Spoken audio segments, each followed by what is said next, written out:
السلام عليكم. معكم محمد عبد القادر. احنا النهارده في وادي نطرون بنصور 2 فدان تقنين.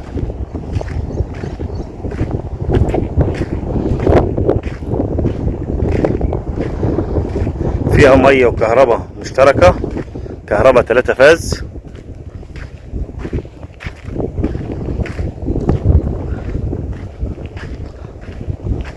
أرض طبعا كان الورق بتاعها تبع محافظة البحيرة، والقانون الجديد الورق تحول لتحيا مصر. دلوقتي التمليك تبع تحيا مصر. وبالنسبة للتقنين الفدان دلوقتي الأسعار الجديدة، الفدان بيبدأ من 150. يعني كل منطقة دلوقتي لها سعر. يعني بني سلامة وادي نطرون تقنين وصل الفدان 240,000 تقنين، كله تبع تحيا مصر. كده المحافظة طلعت ورقك، كل حاجة تخليص، كل حاجة تبع تحيا مصر. هنا ال2 فدان فيهم مية وفيهم كهرباء. دي الحدود بتاعت الأرض، ده الزربي وده خط جوزرين، وده خط الجوزرين لنا حوالي متر بعد خط الجوزرين. أرض متحددة. التقنين هنا هيبقى الفدان حوالي 150 أو 170، من 150 ل 170 للفدان الواحد.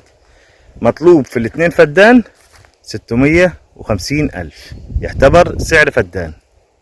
عندك المية بتاعتك، عندك الكهرباء بتاعتك 3 فاز خاصة بيك. عاوز تبني عنبر فراخ، بينك وبين العنبر كيلو، بعد وقائي كيلو.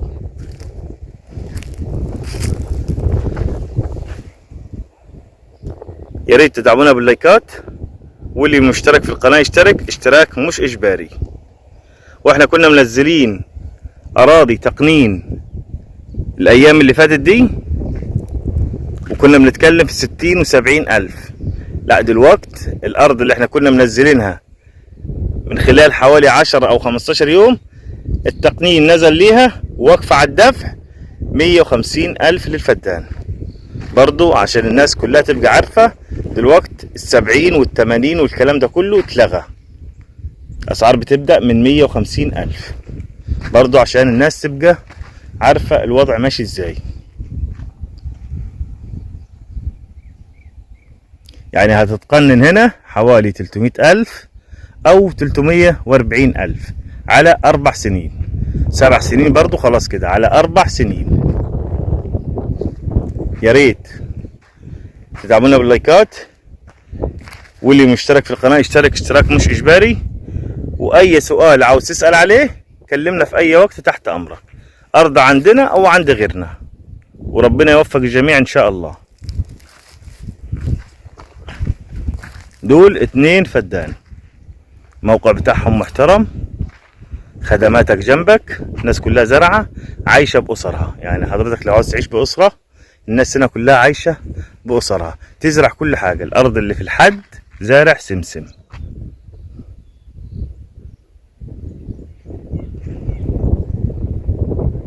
شكرا.